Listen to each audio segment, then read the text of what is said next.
Ito na guys. Bubuksan ko na yung ukay-ukay ni Ella. Bagong ship siya ngayon. Siraan ko nga. Ang dami ng plastic nito. Ito yung mga bra.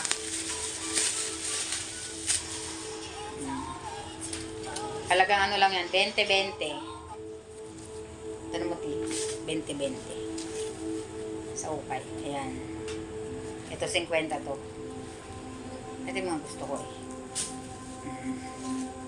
Yan. Ito, 50 pesos yan. Kano ba to? Ito 50 din. 20-20 dito, wait lang. 50. Parang nabudol mo ata ako 50. Wait. 50. Tapos, ito.